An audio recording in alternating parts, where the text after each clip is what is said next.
Welcome, thank you for coming. This is Cheap Shot News. I am Zach, and today I'm happy to say I have an in-house producer, my good friend and former roommate, Mike Gibson. Good evening. So he is going to be joining us today. Super excited to have a little additional assistance. So that's going to be happening. So he'll chime in occasionally, mostly when I just screw up or don't have anything further to say. So today we're going to discuss much superhero topics, so if anyone is interested with the superhero stuff, we're going to be talking a lot of Logan, a lot of different things like that, getting into some Superman and some stuff. I had to close out my computer because I was froze up, but now we're back in. So, Simon Kinberg, who recently, I believe he didn't direct Logan. He recently produced Logan and has been involved in several other of Fox and X-Men movies and things like that. Recently came out with a really in-depth article with Deadline Hollywood that I found very interesting. There were some aspects of it that I wanted to bring up to you guys. So like I said, if you weren't familiar with Simon Kinberg, he's potentially directing some stuff for Fox in the future, but he's written/produced several of the X-Men movies dating back to Last Stand. So, going to be a lot of paraphrasing and a lot of just general me talking about my opinions on kind of what he discussed. So, one of the things that he talked about is the future of Wolverine specifically and the character of Logan, where they're going to go from there. And I actually kind of like what he had to say. Haven't thought about it at all. We will basically cross that bridge when we come to it. If it's ever the situation, we'll get Hugh Jackman involved. I've heard people talk about this before, and I completely agree. He is one of the few characters in regards to like a superhero role that has lasted more than a few movies. Like, we're talking about, how many Batmans have we had? 5 at this point in time? Mike, do you know? 5 Batman? Total? Yeah, Live action Batman movies. Well, not in total live-action Batman gosh. movies. Live-action, just Batman. I think it's 6 counting Adam West. No, it's more than that. Because there's been like Batman and Robin. There's been Batman Forever. Okay, well, let's count them off then. There's 3 Christopher Nolans. So. Adam West. No, I'm just saying the character who plays Batman. Oh. The actor. Yeah. We got Adam West, then we had Michael Keaton, Val Kilmer, George Clooney, then Christian Bale, obviously, and now Ben Affleck. So if my math is correct. Is that 5 or 6? I don't know. I was counting on my fingers, but I wasn't really using them well. We've had 3 Spider-Man at this point in time. So you literally had Hugh Jackman last through 3 Spider-Man. Mm-hmm. Because X-Men, the original X-Men came out about the same time as the original Tobey Maguire Spider-Man. So they've talked about, where does this go from here? Let's just let it simmer for a while. That's not what he said. That's what I'm saying. I'm just let's let it chill for a bit. I say let's not reboot this character for at least 5 years. They ended it great on Logan. That movie was depressing, but it was awesome. Mm-hmm. But they ended it. I will say it. I've said it a couple times, and I'm gonna backtrack a little bit. I said it was maybe the best made superhero movie. I'm going to backtrack a little bit because Dark Knight's still my favorite, and Dark Knight is still, I think, the best made one, but it's probably number 2. So, incredibly well-made superhero movie. But let's let it sit. Let's let it go. Let's kind of let Hugh Jackman drift off into other things before we replace Wolverine with Tom Hardy or whoever you want to replace him with. So, another thing you talked about is, where does the X-Men universe go from here? Now, that's a big question. It's got to be a big question for Fox, because outside of Deadpool, what else they got going on right now? They could continue potentially, and I've seen kind of rumors and potential production of continuing on with that kind of first-class genre into the 80s, into the 90s, with, some of the new characters like a younger Jean Grey. Mm-hmm. I actually see that if you pull up IMDb, you can actually see that Simon Kinberg is attached to a Jean Grey sequel with Sansa. What's her name? Sophie Turner. Yep. Sophie Turner. So that's a possibility. I haven't seen anything specific in that regard. I don't typically trust IMDb with those kind of things because they will grab onto rumors. So something to think about. But like I said, other than Deadpool, well, apparently they're looking into New Mutants, which is going to be different than the X-Force movie, which is pretty much it's going to happen at this point in time. And I found out recently that they're still trying to get Gambit done, which that's been in development hell for like 4 years now. Channing Tatum's still attached, and I think he would do good at it, but I'm not trusting it much at this point in time. Mike, I know you've had a lot of opinions on Gambit. What do you think? Gambit's one of my favorite ones, and I just feel like it's been development hell for like pretty much ever since X-Men Wolverine Origins. Yeah, Origins, yep. They've been talking about a Gambit movie. Taylor Kitsch ruins everything is the moral of the story. Well, he got taken out of that, and it's just been in talks ever since. So yeah, it's been in talks for a really long time. They actually had it slated for a time slot, and then Deadpool came along, and Deadpool took priority. I don't know if Deadpool bumped it out of the time slot, but it took priority. So I'm not super familiar with New Mutants. Any nerds out there want to comment about New Mutants or anything like that? I'd be happy to hear from you. So, definitely interesting. But one thing I did want to talk about is specifically X-Force. He talked a little bit on X-Force. Apparently, Deadpool and Cable will be pretty much heading up the X-Force, which they've been involved in that franchise since the beginning. So, that makes sense. And it's going to be, and he even quoted this as it's going to be more R-rated in nature. So it's not going to offend me in the least if the Fox wants to continue on the R ratings with X-Force. Basically, if you're not familiar with X-Force, they're like the Black Ops of the X-Men. Maybe a little overly heavy-handed when it comes to the violence and getting stuff done. So it's very action-oriented, cool in that way. So that's kind of my opinions. Well, what I pulled from that article. It's a really long article. Anyone watching on YouTube, I will link it below. You can check it out and read the full thing. He goes into a lot of detail on a lot of different topics. So, next thing we're going to discuss is plot of Thor Ragnarok. So, I'm really surprised that we haven't even got a trailer. We've gotten very little about this until recently, where Entertainment Weekly did an article. I think it was on the cover, Thor Ragnarok, and but they didn't really give much detail into like the plot and things like that. We just had like the first pictures released, and then when the magazine actually came out, then we got an article a little later on with a plot. So a lot of people, and if you're not familiar, if you didn't see the pictures, I posted them on Twitter and Facebook last week sometime. Thor's got his hair cut. He's not carrying his hammer. Mike, pronounce the hammer for me. Mjolnir. Thank you. He doesn't have his hammer, so everybody's like, what the heck? Thor can't have short hair. Personally, I think he looks good.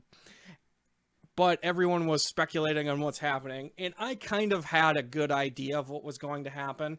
It was just the finer details. So the details come out to be is Thor finds out that Loki has been portraying his father, Odin, which we knew about at the end of one of the movies. I can't even remember which movie. Dark World, yeah. Was it Dark World? Yeah. So we found out in Dark World that Loki was portraying Odin. So apparently Loki's less than enthusiastic governing style has released a villain who was imprisoned named Hela, played by the great Cate Blanchett. And she is released, and she, through magic of some sort, I don't know, banishes Thor to Sakaar, which is a gladiator planet. If you're a big nerd, and you should be if you're watching me, you'll be familiar that Sakaar is famous for being in Planet Hulk, the battle planet from that comic book run, Planet Hulk. Great book series, I'd suggest it.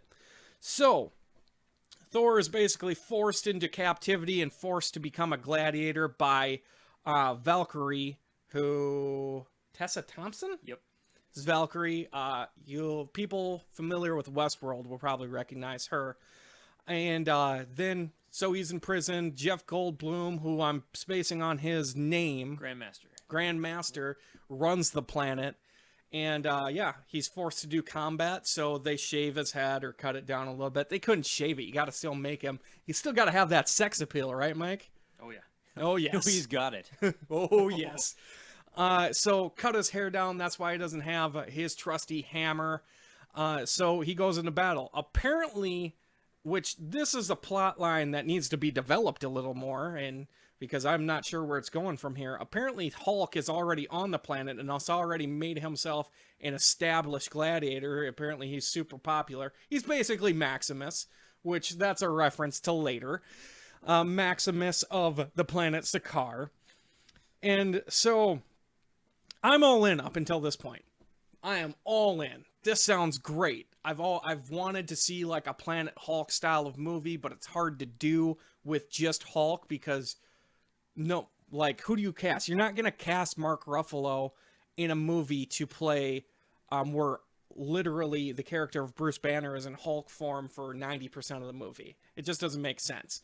So the way Marvel's doing this and connecting all the worlds and all the different people and stuff like this, it makes sense to do it in this fashion. Now, after this point in time, I'm a little more eerie about where it's going from here because the synopsis continues and says that it turns into like a fun road trip with Thor and Hulk, and we're gonna see some of the comedic chops of Chris Hemsworth in this as well. And now I'm thinking, really, do we need Ghostbuster Chris Hemsworth in the Thor movie? It just, my biggest problem with the last two Thor movies, or I should say just the two other Thor movies, is that even though they were high stakes, it didn't feel super serious to me. And that bothers me. Like, watch Captain America Winter Soldier and don't tell me you don't feel the stakes in that movie. The Thor movies, though, it's just like, I don't really care what happens. It's Thor, whatever. So to kind of force this humor into it, and it's a big enough point that they actually bring it up, kind of bothers me because I wanted this to be a darker movie. And I feel like I continue to ask too much of Marvel. They're not going to be super dark. They're not going to be DC. But I wanted this to be a little more high stakes and a little bit of a darker movie. What are your thoughts on that, Mike? Well, I don't know. I'm kind of wondering what the rest of the plot's going to be for the movie. Because there was concept art that was revealed that Hela was kind of in New York, as it were. Yeah. And we had that scene at the end of Doctor Strange. Yep. With Doctor Strange talking to Thor. Thor still got his long hair. Yeah. So I'm kind of confused on the timeline here. If because that's a good question. Loki's with him in the concept art in New York. So I don't know. I'm confused as to the timeline here, but I'm assuming they have to find Odin and just have a showdown with Hela. Definitely. Well, I mean, Hela's going to be the primary villain. Grandmaster's going to be kind of a secondary villain that I don't think we, probably get a whole lot of development on him. We've got Carl Urban. Yeah. He's playing Scourge. Yeah. Carl Urban's going to be in it. Heimdall's coming back. It's actually a pretty good lineup of cast, including, Benedict Cumberbatch is going to be, at very least a cameo as Doctor Strange. Yeah. So, like I said, the first half sounds amazing. The second half, I'm a little less enthusiastic about. Let me know what you think on that. Continuing on, the last two topics I don't have a whole lot of information in regards to, so I'm just going to talk about them. Ridley Scott is still trying to make a Gladiator sequel, and the plot involved in it is actually kind of hilarious. So, if you're not familiar with Gladiator, then I don't even know. I can't say on here what I'd like to say to you. So, you need to watch Gladiator. Seriously, one of the greatest movies ever made, and I'm not being sarcastic. It is incredibly well done from almost every aspect. Great action, very well acted, and it just holds its own. In regards to a fighting movie, it's not stylistic, I shouldn't say that, but just a very well done, well choreographed, everything across the board. Extremely well done movie. That being said, and I'm going to give spoilers here, and I shouldn't even give spoilers because it's more than 5 years old. The character of Maximus, played by Russell Crowe, great job, dies in the end. it's a well wrapped up movie. It feels right. We're sad that he dies, but he is ready to die. He's ready to go and basically meet with his family, meet with his friends that have passed on. And they build that up and they do it in a very beautiful way, and it works extremely well. So Ridley Scott's idea is let's bring him back. This movie did so well, I think we need to bring him back. So that's not as crazy, even though the tone of Gladiator doesn't really lend to bringing him back. They didn't make any references to like gods or anything like that. As far as we're concerned, this is normal, Roman Empire era stuff. There's no really other mystical things going on there. But Ridley Scott wants to bring him back, so apparently Maximus was held in purgatory and is brought back by the gods, I'm assuming Roman gods, to kill, and here's the kicker, a Christ-like figure. What? You're going to take one of the most serious, epic movies of all time and do what with it, Ridley Scott? Kill Jesus. You're going to bring him back to kill Jesus. That ain't right. That's not right on so many levels. Gee, you're crucifying Jesus twice, by the way, and you're crucifying the movie Gladiator. That might be going a little too far, but I'm very upset. Ridley Scott, I have so much respect for you. I'm very excited for Alien Covenant, and then this comes out. I've actually read about this in the past about him wanting to reboot Gladiator, and I never knew the specifics, and this is just ridiculous. Mike, I know you had a good time reading that, because I didn't read through the entire article right away. Okay, so just a clarification, the actual plot hasn't been discussed since like 2013 or something like that. Yeah, it's been a while. So that was the discussed plot, and the title was Christ Killer was the actual title of the movie, which obviously those things change. But come on, man. But if they get anywhere close to that, I feel like it's gonna feel more like Gods of Egypt or yes, yeah. Because what we was need another Gods of Egypt. What was the other movie? Gods and I have no idea. Yeah, I'll think of it in a second. I'm supposed to be the one with the answers here. Anyway, not cool, Ridley Scott. Shame on you for thinking that could ever be a thing. But seriously, like, I'm not so much opposed. That's the thing. I'm opposed to everything involved in that. I'm opposed to there being a sequel, and I'm very opposed to the plot, if that's the proposed plot. It sounds like Clash of the Titans is what Clash I was trying to say. Clash of the Titans, which is a dumb way to do it. And that's another thing, is like, there was no... Now, if they would have brought up the gods, but I don't think they bring up the gods once in like an actual productive, realistic manner in the movie. So I just, no, you haven't built on that. You would completely need, I don't agree with people when they say sequels destroy the original movies. That would destroy the original movie for me, because you would basically have twisted around the original plot of the movie to make this happen. So don't like it. As much as I want to see, as much as I like the character of Maximus and Russell Crowe, not interested. Final topic. Matthew Vaughn is being looked at by Warner to be the director for Man of Steel 2. Mike, what has Matthew Vaughn done? Matthew Vaughn has done a lot of great things director-wise. He's done both. Well, he's finishing off the second Kingsman movie, which he directed the first one. He also is he directing the second one? Yeah. Cool. He also directed Kick-Ass, X-Men First Class, and Stardust, and something called Layer Cake. So, some of my bigger movie nerds will probably know what Layer Cake is. With man, I'm horrible with names today. You're talking about Daniel Craig. Daniel Craig.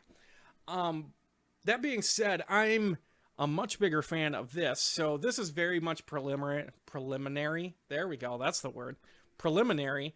Nothing's been set in stone. So I have made the mistake in the past of basically saying that something is done when it's not. Hey, Matt Reeves is directing. Matt Reeves is directing the Batman now.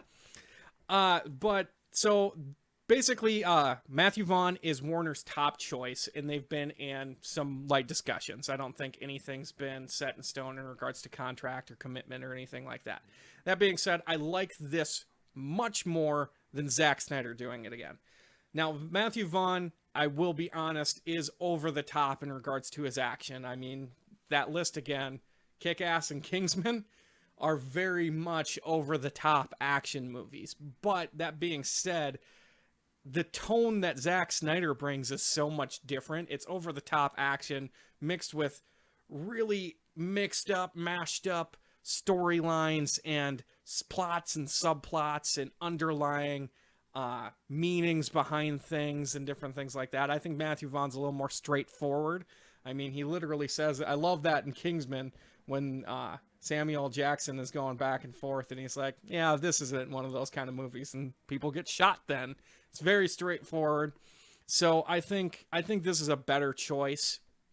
I don't know if we need to continue down this road of the Man of Steel being a little darker. Out of all the things that should be dark in the DC universe, Superman is not one of those things. At least in my opinion. Maybe my good friend Soup could weigh in on that sometime, because I know he's a DC maniac. Anyways, very excited about that if that's going to happen. I've really enjoyed his work previously, and like I said, Zack Snyder needs to start taking steps down in the DC universe. You may want to touch on, in the article that you're referencing from IO9, it actually said that there's, at least I read the IO9 one, they said that it might not be a direct sequel. Oh, really? So what are your, I mean, that could mean a ton of different things. What's that mean? I don't know. What's a not a direct sequel mean? Maybe some people want to weigh in on that a little bit, but I mean, that could either mean like, Superman got resurrected and so he's different now, or it is that could kind of try like to a reboot. Bizarro type thing? I hope not. Are you going to try to reboot it with the same Superman? That would be interesting. If it's Bizarro, then I feel like you can't have him as the main character. You got to have somebody else, like, do a Justice League thing. I have no idea. Well, I guess when they say, I guess it could just mean that Batman vs. Superman was the direct sequel, and Man of Steel 2 happens somewhere later in the timeline. That's probably the most likely, but that's kind of vague and uninteresting. All right, well, that's going to wrap it up for me. I don't know how long that actually took, because it took me like 8 tries to actually get Facebook Live going today. But anyways, my name is Zach. Thank you very much for stopping by. I appreciate it. You can follow me on YouTube. I'll post this to YouTube a little later today with some production. Just Cheap Shot Cinema on YouTube. You can also check me out on Twitter and Facebook, Cheap Shot Cinema. And yeah, if you're on YouTube, like and subscribe. I would appreciate it. If you're on Facebook, I'm trying to be live at 7:30 pretty much every week. So give you updates if that ever changes. But yeah, I'm planning on being live 7:30 every Tuesday. Thanks again for stopping by. I very much appreciate it. You guys have a great day.